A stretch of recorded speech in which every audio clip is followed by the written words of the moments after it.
Éster 1. Destituição da rainha Vasti. Isso foi o que aconteceu no templo de Xerxes, que reinou sobre 127 províncias, desde a Índia até o Cuxi. Naquela época, o rei Xerxes reinava em seu trono na cidadela de Suzã. No terceiro ano do seu reinado, deu um banquete a todos os seus nobres e oficiais, no qual estavam presentes os líderes militares da Pérsia e da Média, os príncipes e os nobres das províncias. Durante 180 dias, ele mostrou a enorme riqueza do seu reino e o esplendor e a glória de sua majestade. Terminados esses dias, o rei deu um banquete de 7 dias no jardim interno do palácio para todo o povo que estava na cidade de Suzã, dos mais simples aos mais importantes. O jardim possuía forrações em branco e azul, presas com cordas de linho branco e púrpura, ligadas por anéis de prata a colunas de mármore. Tinha divãs de ouro e de prata em um piso de mosaicos de pórfiro, mármore, madrepérola e outras pedras preciosas. Pela generosidade do rei, o vinho real era servido em grande quantidade em diferentes taças de ouro.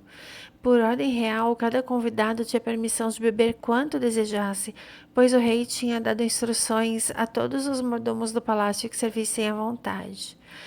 Na mesma ocasião, a rainha Vasti ofereceu um banquete às mulheres no palácio do rei Xerxes. No sétimo dia, quando o rei Xerxes já estava alegre por causa do vinho, ordenou aos 7 eunucos que o serviam Meuma, Bista, Harbona, Bigtá, Abagtá, Zétar e Carcas, que trouxessem à sua presença a rainha Vasti, usando a coroa real, a fim de exibir aos seus súditos e aos nobres a beleza dela, pois era de fato muito bonita.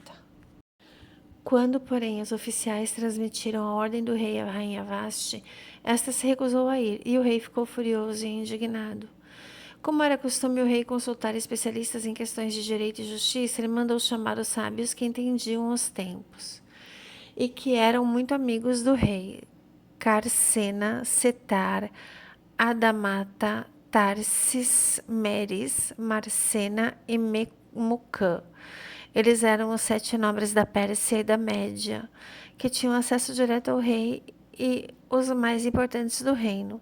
O rei lhes perguntou: de acordo com a lei, o que se deve fazer à rainha Vasti? Ela não obedeceu a ordem do rei Xerxes transmitida pelos oficiais. Então Memucã respondeu na presença do rei e dos nobres: a rainha Vasti não ofendeu somente o rei, mas também todos os nobres e os povos de todas as províncias do rei Xerxes. Pois a conduta da rainha se tornará conhecida por todas as mulheres, de forma que também desprezarão o seu próprio marido quando lhes disserem: o rei Xerxes ordenou que a rainha Vasti fosse sua presença, mas ela não foi. Hoje mesmo as mulheres persas e medas da nobreza que ficarem sabendo do comportamento da rainha responderão da mesma maneira a todos os nobres do rei. Isso provocará desrespeito e discórdia sem fim. Por isso, se for do agrado do rei, que ele emita um decreto real e que seja incluído na lei irrevogável da Pérsia e da Média, determinando que Vasti nunca mais compareça à presença do rei Xerxes, também dê o rei a posição de rainha a outra que seja melhor do que ela. Assim, quando o decreto real foi proclamado em todo o seu imenso domínio, todas as mulheres respeitarão o seu próprio marido, do mais simples ao mais importante. O rei e seus nobres aceitaram de bom grado o conselho, de modo que o rei pôs em prática a proposta de Memucã. Para isso, enviou cartas a todas as partes do reino, a cada província, a cada povo na sua própria escrita e na sua própria língua, proclamando que todo homem deveria mandar na sua própria casa e falar na língua do seu povo. Éster 2. Éster é coroada rainha. Algum tempo depois, quando cessou a indignação do rei Xerxes, ele se lembrou de Vasti, do que ela havia feito e do que ele tinha decretado contra ela. Então os assistentes pessoais do rei sugeriram que se procurasse belas virgens para o rei e que ele nomeasse comissários em cada província do seu reino para trazerem todas essas lindas moças ao harém da cidadela de Suzã. Elas estariam sob os cuidados de Hegai, oficial responsável pelo harém, e deveriam receber tratamento de beleza. A moça que mais agradasse ao rei seria a rainha em lugar de Vasti. Esse conselho agradou ao rei e ele o pôs em ação.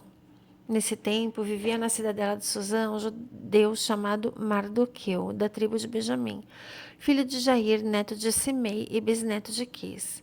Ele fora levado de Jerusalém para o exílio por Nabucodonosor, rei da Babilônia, entre os quais haviam sido levados prisioneiros com Joaquim, rei de Judá. Mardoqueu tinha uma prima chamada Adassa, que havia sido criada por ele, por ser órfã de pai e de mãe.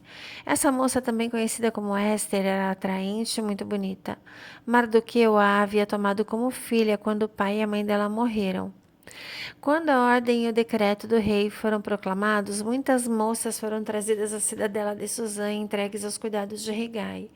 Éster também foi trazida ao palácio do rei e confiada a Hegai, encarregado do harém. A moça lhe agradou, ele a favoreceu, apressando-se em providenciar tratamentos de beleza e comida especial para ela. Designou-lhe 7 moças escolhidas do palácio do rei e transferiu-a com suas jovens para o melhor lugar do harém. Éster não tinha revelado a que povo pertencia nem a origem da sua família, pois Mardoqueu a havia proibido de fazê-lo. Diariamente, ele caminhava de um lado para o outro, perto do pátio do harém, para saber como estava Éster e como a tratavam. Antes de qualquer daquelas moças apresentar-se ao rei Xerxes, devia completar 12 meses de tratamento de beleza prescritos para as mulheres, 6 meses com óleo de mirra e 6 meses com perfumes e cosméticos. Quando ia apresentar-se ao rei, a moça recebia tudo o que quisesse levar consigo do harém para o palácio do rei. À tarde ia para lá e de manhã voltava para o segundo harém, que ficava sob os cuidados de Saasgaz, oficial responsável pelas concubinas. Ela não voltava ao rei a menos que ele se agradasse dela e fosse convocada pelo nome. Quando chegou a vez de Éster, filha de Abigail, tio de Mardoqueu, que a tinha adotado como filha, ela não pediu nada além daquilo que Hegai, oficial responsável pelo harém, sugeriu. Éster era favorecida por todos os que a viam. Ela foi levada ao rei Xerxes, à residência real, no 10º mês, o mês de Tebete, no 7º ano do seu reinado. O rei gostou mais de Éster do que de qualquer uma outra mulher. Ela foi favorecida por ele e ele ganhou a sua aprovação mais do que qualquer das outras virgens. Então, colocou nela uma coroa real e tornou-a rainha no lugar de Vasti. O rei deu um grande banquete, o banquete de Éster, a todos os seus nobres oficiais, proclamou o feriado em todas as províncias e distribuiu presentes com a generosidade digna de um rei. Mardoqueu descobre uma conspiração. Quando as virgens foram reunidas pela segunda vez, Mardoqueu estava sentado à porta do palácio real. Éster havia mantido segredo sobre o seu povo e sobre a sua origem e de sua família, conforme a ordem de Mardoqueu, pois continuava seguindo as instruções dele, como fazia quando ele ainda estava sob a sua tutela. Um dia, quando Mardoqueu estava sentado à porta do palácio real, Bigtã e Teres, 2 dos oficiais do rei que guardavam a entrada, estavam indignados e conspiravam para assassinar o rei Xerxes. O plano, porém, chegou ao conhecimento de Mardoqueu, que o revelou à rainha Éster, que, por sua vez, passou a informação ao rei em nome de Mardoqueu. Depois de investigada a informação e constatada sua veracidade, os 2 oficiais foram empalados. Tudo isso foi escrito no livro de Anais, na presença do rei. Glórias a Jesus.